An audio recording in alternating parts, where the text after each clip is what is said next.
mensajes en este mes para llevar a la iglesia a lo que se viene, ¿ya? El pastor Juan Carlos estuvo hablando del descanso, ¿cierto? Que todos lo merecemos y que todos también tenemos que saber cómo descansar. Pero ahora en marzo ya se viene todo, ¿cierto? El estrés, el trabajo, ¿cierto? Los compromisos. Y no solamente los compromisos seculares, sino que también necesitamos comprometer a la iglesia, ¿ya? Entonces, queremos comenzar hablando de este tema que es el seguimiento a Jesús. ¿Qué es el seguimiento a Jesús? Usted podría decir, yo asisto a la iglesia, pero eso no es la respuesta. Podría decir, yo creo en Dios, pero tampoco esa es la respuesta. Podría decir, asisto a un grupo de discipulado a conocer la Escritura, y tampoco sería la respuesta de que es un seguidor de Jesús. Entonces, ¿cuál es la respuesta a esta pregunta? ¿Qué es un seguidor de Jesús? Le pido a mi hermana que avancen en el Power. ¿Qué es un seguidor de Jesús? Esa es la pregunta, ¿cierto? No hay parámetros para definir qué es lo que es un seguidor de Jesús, aunque sí podemos reconocer a algunos seguidores de Jesús, digamos que se parecen a Él. Ahora, con la tecnología, ¿cierto? Es fácil ser seguidores de alguien, basta solamente con buscar la página de alguien, hacer un clic y colocar seguir y darle like a sus publicaciones. Pero eso no me convierte, digamos, en un seguidor como lo expresa la palabra. La palabra seguidor, expresada en el griego en el Nuevo Testamento, se dice 77 veces. Y solamente una se refiere a otra persona, pero las 77 veces se refiere a Jesús. Esta palabra, seguir a Jesús. Avancemos. Entonces, ¿qué es ser un seguidor de Jesús? Es encarnar el sentido de sus gestos y de sus enseñanzas en nuestro contexto de vida, ¿ya? No basta con conocer al Jesús histórico, no basta con ir a la historia de Jesús. ¿Quién fue Jesús en la historia hace 2000 años? ¿Qué es lo que hizo? ¿Cuál fue su obra, su misión?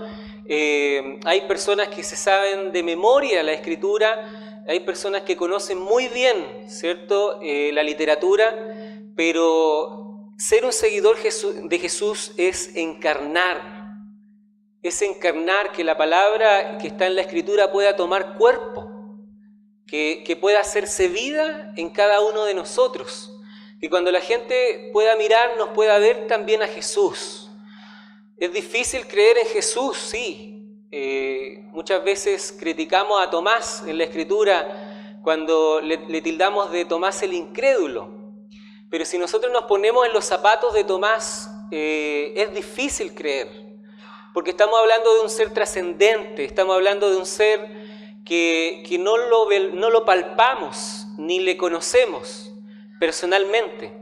Es solamente alguien que vemos a través de la fe. Por lo tanto, es muy difícil creer en Jesús, y más difícil aún encarnar la vida de Jesús en nosotros, en que esta palabra que se expresó hace 2000 años y los comunicaron algunas personas pueda tomar cuerpo en nosotros. Avanzamos. Esto es muy importante, ya que seguir a Jesús es lo único que nos hace cristianos. Seguir a Jesús es lo único, querido hermano, que nos hace cristianos. Muchas veces podemos decir, yo sigo a Jesús de tal forma, yo creo que Jesús se expresa de esta manera, o Jesús se expresa de esta otra manera.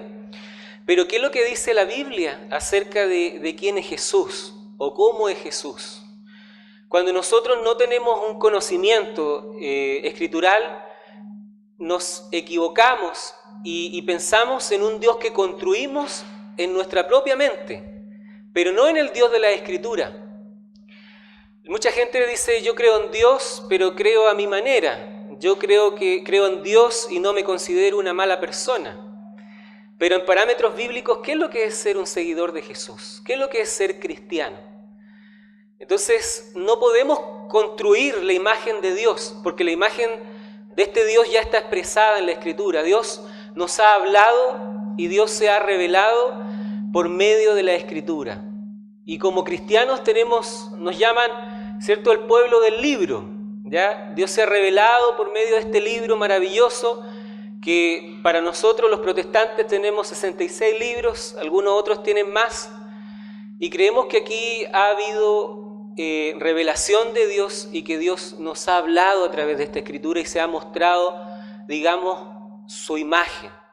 Y esa es lo que debo encarnar, la imagen que la Escritura me muestra. Obviamente estudiándola bien para no caer en literalismo, ¿cierto?, ni caer en fanatismos, pero sí debemos conocer cuál es la Escritura, qué es lo que dice la Escritura de Jesús, para no equivocarnos y construir a un Jesús en nuestra mente, ¿ya?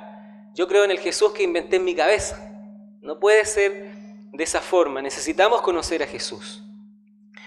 ¿Por qué? Porque como está escrito acá, es muy importante seguir a Jesús porque es lo único que nos hace cristianos. Avancemos.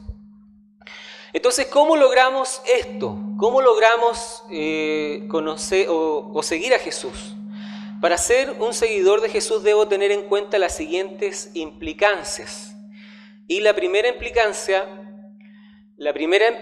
es la conversión, ¿ya? Cuando se me pidió hablar el tema sobre el seguimiento, comencé a leer un poco y con lo que me encontré es que no se puede hablar del seguimiento de Jesús sin primero hablar de la conversión, ¿ya? Van de la mano. La conversión también va de la mano con el nuevo nacimiento. Yo no puedo seguir a Jesús si no me he convertido, ¿ya? Y esta palabra muchas veces suena fuerte, la palabra conversión, o también la Biblia usa la palabra arrepentimiento. El texto de Hechos, capítulo 3, verso 19-20 dice: así que arrepentíos y convertíos para que sean borrados vuestros pecados, para que vengan de la presencia del Señor tiempos de refrigerio, y que Él envíe a Jesucristo, que os fue antes anunciado. La palabra arrepentíos y convertíos. En otro momento la palabra se usa solamente arrepentíos, ¿ya? Uno de los primeros mensajes de Jesús y de los apóstoles, o el envío apostólico, es que deben ir a las naciones, deben ir primeramente a los judíos, luego a los gentiles, y proclamar de que la gente se convierta y que la gente se arrepienta. Para el lenguaje común y el lenguaje actual, la palabra arrepentimiento o conversión suena un poco chocante, ¿ya? A nadie le gusta decir arrepiéntete, a nadie le gustaría que le digan, oye, arrepiéntete, ¿ya? Muchos usan este lenguaje, las personas decir, yo no me arrepiento de nada, ¿ya? Sobre todo ahora, ¿ya? Con esto de que cada uno quiere entregar su opinión, en que todos los sistemas se han ido abajo, la institucionalidad ya prácticamente está criticada por completo. Entonces toda opinión es válida, todos ahora nos subimos, ¿cierto?, a la tarima y podemos expresar nuestra opinión. Minorías, ¿cierto?, ya son escuchadas, ya hay leyes que se sacan, ¿cierto? ¿Por qué? Porque toda opinión es válida. Y las personas dicen, yo no tengo de qué arrepentirme, ¿ya? ¿Por qué convertirme? ¿Por qué cambiar? ¿Por qué ser transformado? Por lo tanto, para nosotros pareciera ser esta palabra un poco chocante, sobre todo para los que no creen en Dios. Entonces la Biblia usa, acá tengo dos términos que se usan en el Nuevo Testamento, que está en el griego y en el Antiguo Testamento. El Antiguo Testamento se escribió en hebreo y arameo, no lo tengo acá, pero la palabra hebrea es chuv, ¿ya? Chuv. Y la palabra hebrea quiere decir volverse. Y es el mismo concepto que se usa en el Nuevo Testamento. Los profetas usaban el chuv para predicar el mensaje para que el pueblo de Israel se volviera al Señor, ¿ya? Cada vez que el pueblo se extraviaba de la verdad o se extraviaba de la ley del Señor, de la alianza, se levantaba un profeta y el profeta iba y le hablaba al pueblo y le decía: vuélvanse al Señor, ¿ya? Así dice el Señor, y venía una condenación o una bendición cuando el pueblo se portaba bien. Pero cuando el pueblo se extraviaba, el profeta lo hacía volver. Y en el Nuevo Testamento la idea de Jesús es la misma que en el profeta del Antiguo Testamento. Hay dos palabras en el Nuevo Testamento que usan los escritores bíblicos, que es epistrepein y metanoiem. Y estas palabras quieren decir volverse, ¿ya? Volverse del camino. El primero de ellos, ¿cierto?, subraya el cambio de conducta externa, y el segundo de ellos tiene que ver con un cambio interno. Por lo tanto, el cambio tiene que ser radical y completo. El cambio no solamente puede ser interno, decir, no, yo estoy cambiando mi manera de pensar, aunque es el inicio para que haya una transformación. Pero tampoco puede ser solamente un cambio externo. El Señor demanda todo, ¿ya? Cuando nos llama, amarás al Señor con todo, ¿cierto? Con cuerpo, con tu alma, con todo tu corazón. El Señor demanda de nosotros todo. La única demanda moral que hace Jesús en el Nuevo Testamento es dejar de pecar más. Le dice, no pequen más y vuélvanse al Señor. Es la única enseñanza moral que Cristo enseña, ¿ya? Deja de hacer lo que estás haciendo y vuélvete a mí. Entonces, el concepto no es tan chocante al verlo así. Al ver la idea de los autores neotestamentarios, la idea de metanoia, por ejemplo, también la usaban para decir media vuelta. Eso significa metanoia, ¿ya? Tiene que ver con media vuelta. Y tiene que ver con un cambio de conciencia, de que mi conciencia ahora pueda ser obediente a la palabra de Dios, de que mi conciencia pueda ser obediente a lo que Cristo quiere expresar. Y eso es la conversión. Por lo tanto, no puedo ser un seguidor de Jesús si primero yo no tengo este encuentro con Él. Si primero yo no me encuentro con Jesús cara a cara y conozco de Jesús o conozco a Jesús y me vuelvo a Él de mi camino. Eso es metanoia, volverse a Él, darme vuelta del camino que sigo y seguir al camino que ahora Cristo me traza. Yo soy el camino, la verdad y la vida, ¿cierto? Sigamos avanzando. Entonces no puede haber un buen seguimiento a Jesús si no me he convertido aún. Este encuentro o vuelta a Jesús es muy importante, ya que tiene el carácter de vocación, de elección divina para una misión que abarca totalmente la vida, ¿ya? Cuando hablo de vocación, por ejemplo, tenemos en el Nuevo Testamento el ejemplo de Pablo. Pablo, cuando se encuentra, ¿cierto?, con Jesús, después de ser un perseguidor de la iglesia, y se encuentra con Jesús, y él prontamente le dice, luego de que encontró quién era Cristo, quién era el Señor, quién era Jesús, él dice, ahora, ¿qué quieres que yo haga? ¿Ya? Pero para poder hacer y para poder seguir el camino de Jesús y encontrar la vocación, primero tiene que estar este encuentro, esta conversión, encontrarse con Jesús y decirle, seguiré. Este es el camino que quiero.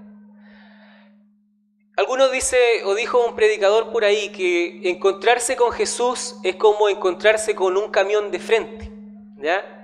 Si usted está en la carretera y se encuentra un camión de frente y impacta con ese camión, nunca seguirá siendo el mismo. Entonces, encontrarse con Jesús, la persona que se ha encontrado con Jesús, que ha conocido a Jesús, a su persona, que ha tenido este despertar al ver a Jesús, tiene que tener un cambio, tiene que haber una transformación. No puede esa persona seguir siendo la misma. ¿Por qué? Porque en él encontramos nuestra vocación, nuestro sentido de existencia, nuestro sentido también de trascender, de encontrar un propósito, de encontrar el proyecto de Jesús. Debo de identificarme con Él. La pregunta es, y yo siempre la hago, es que si yo estoy aquí en la iglesia ¿Es porque mi familia se congrega en la iglesia? ¿Es porque mis padres son cristianos? ¿Es porque he encontrado un grupo que me acogió? ¿Es porque encontré amigos? Que todo eso es válido. Pero la pregunta es, ¿te has encontrado con Jesús? ¿Te has encontrado con la persona de Jesús realmente? ¿Has tú elegido el camino de la fe o te ha sido impuesto de alguna forma? Hay un concepto en teología que tiene que ver con la autorrevelación del don. Es que si esta gracia de salvación me ha sido revelada por Dios y yo la tomé y la elegí, o esta gracia revelada por Dios que es la salvación me ha sido impuesta y yo vengo por seguir a un grupo, por seguir a alguien, por tratar de querer tener amigos o porque mi familia me ha impuesto la fe. Entonces yo en algún momento en mi caminar cristiano tengo que tener ese encuentro con Jesús y tengo que tener este despertar y decir, elijo este camino. Esta persona, Jesús, me convenció. Creo que encarna a Dios. Creo que en Jesús veo a Dios. Creo que es el proyecto de vida que yo quiero para mí. Y cuando yo me encuentro con esta persona y elijo a través de la fe vivir y encarnar a esta persona, estoy viviendo la conversión. Yo digo, voy a seguirle. Y hemos pasado por eso. Yo sé que acá cada uno tiene un testimonio de vida, en otros se nota más que en otros, ¿ya? Cuando hay personas que han nacido en una cuna cristiana, es más fácil notar, es más difícil notar el cambio. Porque si una persona nació en una cuna cristiana, los papás ya la llevan a la iglesia, conoce de la Biblia, se comporta como cristiano, camina como cristiano, habla como un cristiano, pero es distinto cuando uno ve a alguien que tenía una vida completamente contraria a la vida de Cristo. Y esa persona se encuentra con Jesús y uno ve el cambio, la transformación. Pero no quiere decir que el que está en la iglesia ya es un cristiano, sino que, como le decía, ser cristiano es encontrarse primeramente con Jesús y seguirle a Él por una elección personal. Porque tú decidiste, porque hemos decidido tomar este camino. Entonces, y esto cambia mi vocación y abarca por completo mi vida. Sigamos. Entonces no quiere decir, ¿cierto?, que necesariamente esperar un encuentro o una señal mística, sino que es más bien tomar una determinación, ¿ya?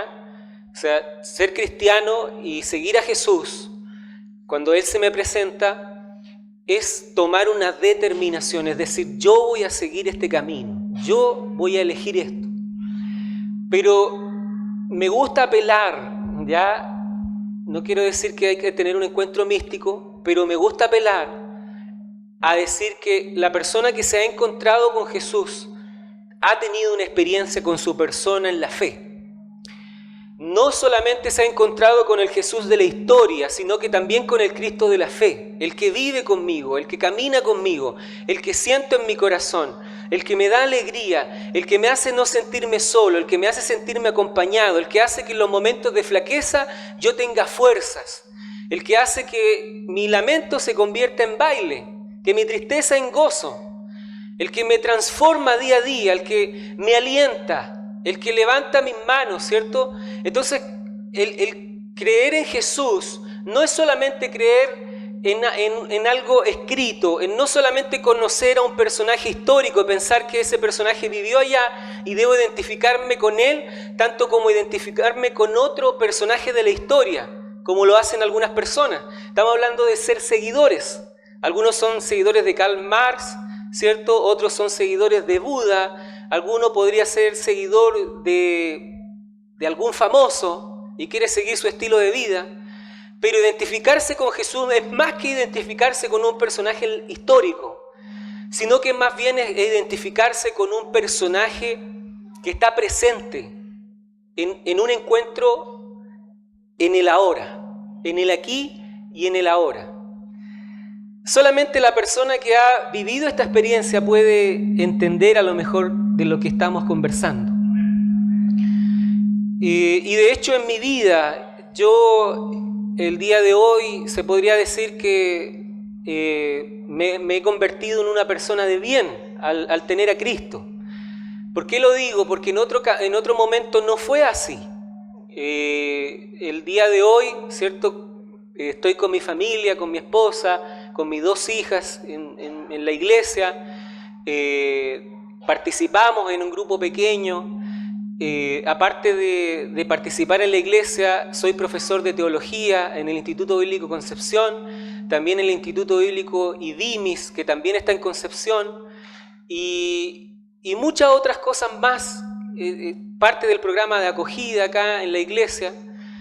Entonces, creo que Jesús ha hecho de mí alguien que puede contribuir para bendecir al prójimo, así como también lo hace con usted, ¿cierto? Cuando Jesús lo invita, no solamente lo invita a ser parte de una comunidad, sino que también lo invita a hacer cosas tremendas, como cuando invitó a David a vencer a Goliat, cuando invitó a Pedro a ser un apóstol, cuando invitó, ¿cierto?, a los escritores bíblicos a escribir el mensaje.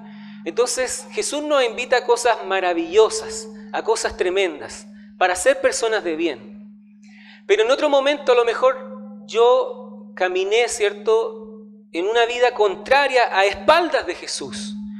En lo personal yo fui un adicto a las drogas. Fui un adicto por 8 años de mi vida.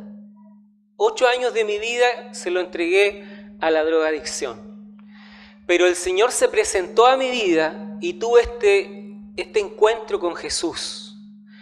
Había estado con psicólogos, con psiquiatras, con ayuda familiar para poder terminar, ¿cierto?, con esta adicción. Pero el encuentro con Jesús cautivó mi vida.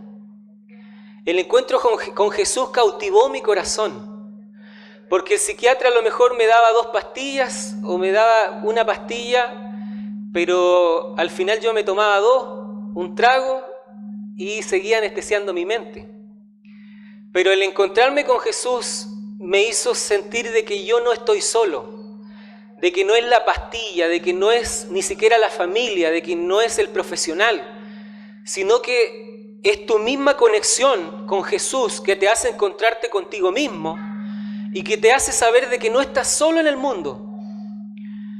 Cautivarte con su proyecto, con su persona, saber de que tú puedes ser de bien para otro. El conocer a Jesús te conecta con el otro, te conecta con el prójimo. En Jesús, de hecho, vemos al prójimo en el prójimo vemos a Jesús. Y en el prójimo también Jesús nos habla. En las necesidades del prójimo, en la tristeza del prójimo, en la soledad del prójimo, Jesús dice, allí estoy yo, ven a verme, visítame, cura mis heridas, ayúdame en mis necesidades. Ahí está Jesús. Y el conocer a Jesús en esa relación te convierte, te hace cambiar de camino, te hace decir, yo ya no voy a autodestruir mi cuerpo, que fue en lo personal. Te hace pensar y decir, esto es lo que quiero seguir, este es el proyecto de vida que quiero para mí. Y yo puedo decirlo parado aquí y no me avergüenzo porque eso cambió mi persona.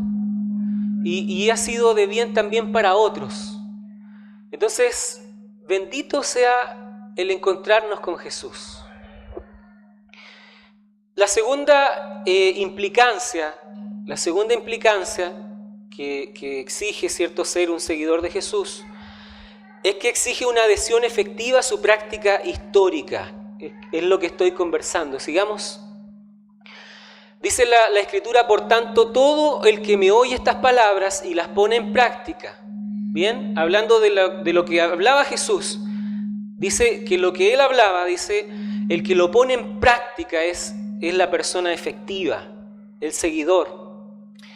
Por eso no podemos abstraer la enseñanza de Jesús de su práctica. ¿Ya? Sigamos. Esto quiere decir creer en lo que Él creyó, vivir lo que Él vivió, dar importancia a lo que se la daba, interesarse en lo que Él se interesó, tratar a las personas como Él las trató, mirar la vida como la miraba Él, orar como Él oró, contagiar la esperanza como la contagiaba Él. Adelante. Entonces, encarnar la vida de Jesús.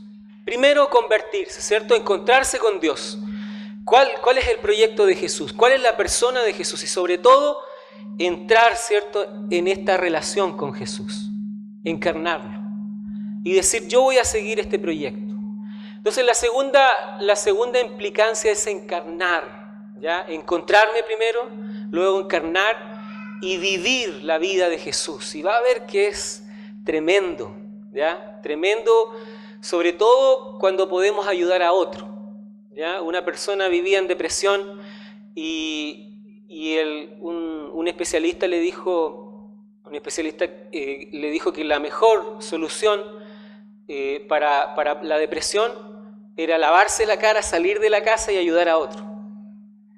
Y cuando nosotros ayudamos a otro nos damos cuenta de que somos útiles, de que nuestra vida vale. Entonces, encarnar la vida de Jesús y ayudar a otros hace que podamos darnos cuenta de que hemos sido llamados con un propósito, de que hay un propósito para nuestra existencia, de que esto nos da un sentido de trascendencia.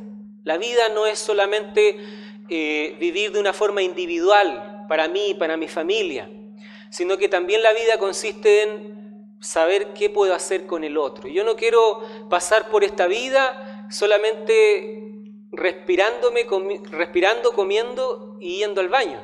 ¿Ya? Nosotros no nacimos solamente para eso, sino que también nacimos con un sentido de trascendencia y el cristianismo te lo da. ¿Ya? Hay otras formas de manifestar la espiritualidad en otras religiones, pero nosotros hemos elegido la opción cristiana. Y creemos que el sentido de trascendencia lo tomamos, ¿cierto?, encarnando la vida de Jesús. Eso le da sentido y propósito a nuestra vida. Y la última implicancia, la tercera implicancia, es mantener un vínculo profundo con la persona de Jesús. ¿Ya? Mantener un vínculo profundo con la persona de Jesús. Esto también es una de las cosas que nos puede hacer un seguidor de Jesús, o que por lo menos debería tener un seguidor de Jesús. Sé que hay muchas más. Avancemos a un texto que tengo acá. Muchos saben la historia de María, ¿cierto? De Marta y María y Lázaro, que eran tres hermanos que Jesús visitaba mucho y que Jesús tenía mucha confianza con ellos. Aconteció que yendo de camino, entró en una aldea y una mujer llamada Marta lo recibió en su casa. Esta tenía una hermana que se llamaba María, la cual sentándose a los pies de Jesús oía la palabra. Pero Marta se preocupaba con muchos quehaceres y acercándose dijo: Señor, ¿no te da cuidado que mi hermana me deje servir sola? Dile pues que me ayude. Respondiendo Jesús le dijo: Marta, Marta, afanada y turbada estás con muchas cosas, pero solo una cosa te es necesaria, y María ha escogido la buena parte, la cual no le será quitada. Vamos. Entonces, la actitud correcta, podemos ver en esta historia que muchos conocen, es que Marta, que estaba afanada con muchos quehaceres, como que por ejemplo Jesús llegue de visita a la casa y ahí yo comienzo a prepararle algo para comer, comienzo a calentar la olla, ¿cierto? Comienzo a picar las verduras, comienzo a preparar algo, mando al niño a comprar algo para atender bien a Jesús, a poner la mesa, el individual, los platos, ¿cierto? Trato de atender a Jesús de una forma maravillosa, que está bien. Eso es trabajar para Jesús. Entonces eso simboliza, ese es el símbolo de la porción del pueblo que cree que con cumplir está todo arreglado, ¿ya? Con cumplir para Jesús, Con actuar para Jesús está todo listo. Pero no solamente basta. La iglesia no solamente puede convertirse, ¿cierto?, en un grupo de ayuda, que está bien, es parte de la iglesia. Pero no solamente nosotros debemos vivir la vida con la práctica de ayudar a otros, que muy bien está, como una ONG, ¿cierto? Las ONG se dedican a ayudar, pero no tienen nada que ver con la espiritualidad, que no critico que esté mal. Pero para nosotros como cristianos, debemos ser como María también, que es símbolo de una actitud novedosa de creer. Es una actitud que sale del corazón. Sigamos. Entonces nuestro motor para seguir a Jesús debe ser el amor que nace del vínculo que tenemos con Él. El obrar para Jesús no es, ¿cierto?, lo que nos vincula a Él, sino que el vínculo que tenemos con Él y la relación que tenemos con Jesús es la que nos hace obrar, es la que nos hace seguirle, es la que nos hace amar al otro y comprender al otro. Solamente en Jesús podemos encontrar cuál es la imagen que Dios quiere para el hombre y poder al hombre ayudarlo a encontrar esa imagen, a poder encontrar esa verdad y ese camino que tanto necesita. Solamente basta un vistazo con ver noticias, con mirar a nuestro alrededor y vemos que hay carencia de imagen, que hay carencia de que el ser humano pueda encontrar un camino. Y en Jesús nosotros encontramos ese camino. Por lo tanto, lo que nos tiene que motivar no es la obra, sino que lo que tiene que motivar es la relación con Él. Cuando yo pasaba por mis momentos, yo tuve que pasar, ¿cierto?, por el síndrome de abstinencia, ya que pasan las personas que tienen alguna adicción. Pasé por ese momento y trataba todo mal en la casa, no hallaba qué hacer, me acostaba, no dormía, transpiraba, me rascaba la cabeza, me sentía que quería solamente salir por la ventana e ir a buscar algo, ir a buscar a alguien y anestesiar mi mente para poder olvidarme de varias cosas. Pero había momentos en donde yo estaba en la habitación y cuando ya estaba a punto, estaba cansado y estaba a punto de salir de la casa e ir a drogarme nuevamente, algo llenaba la habitación y escuchaba una voz, no una voz audible, sino algo dentro de mi corazón que me decía: tranquilo, yo estoy contigo. Y en ese momento lo que hacía era hincarme en mi habitación y orar al Señor. Y entregarle esa carga al Señor, esa emoción, esa fuerza que tenía de querer salir, y se lo entregaba esa noche. Y fue eso lo que me ayudó a salir. Esa relación íntima, la relación personal que está con Cristo. ¿Por qué? Porque obrar para Cristo sin tener esta relación personal con Él cansa, desgasta. Si tú obras para el Señor y te metes en todos los programas de la iglesia y quieres hacer esto y quieres hacer esto otro, quieres estar encargado de aquí, encargado de allá, ayudar aquí, ayudar allá, y más encima con otras labores, te vas a cansar. Porque Marta estaba eligiendo eso. Trabajar para el Señor, hacer cosas para el Señor, que está bien. Pero María eligió la buena parte, sentarse a los pies del Señor y escucharlo. Eso nos da fuerza.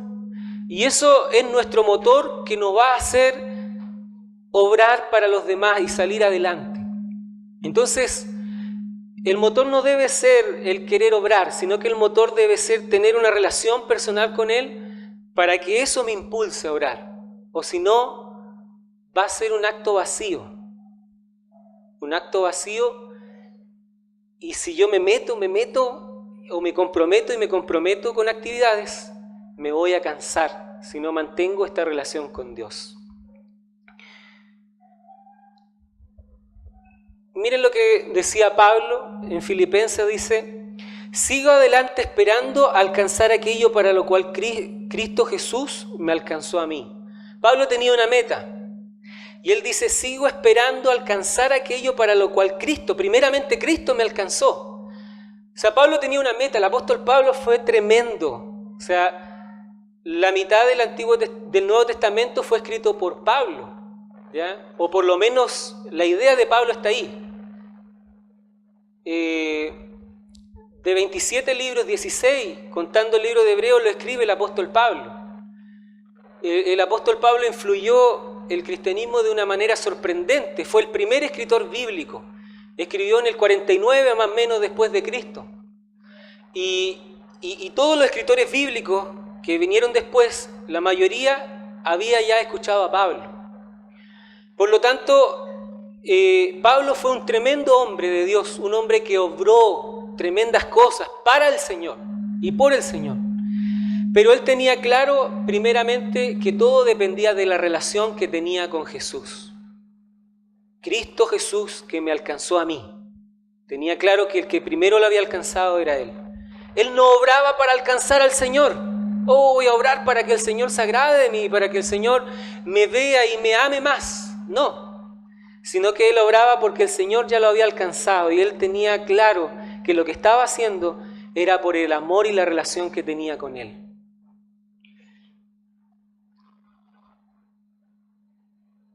Conclusión. Entonces, número 1, la primera implicancia es pasar por la conversión, encontrarme con el Señor, conocerle y decir, voy a seguir este camino. Segunda implicancia, exige una adhesión efectiva a su práctica histórica, encarnar la vida de Jesús. No basta con conocer de una forma cognitiva, sino que también debe ser dinámico y práctico el andar con Jesús. Tercera implicancia es mantener un vínculo profundo con la persona de Jesús, que nunca esto se acabe, que el motor sea la relación personal que tengo con Él. Amén. Que Dios le bendiga. ¿Qué les parece si oramos por esto? Coloquémonos de pie. Bueno, yo ya estoy de pie. Colóquese de pie y oremos al Señor.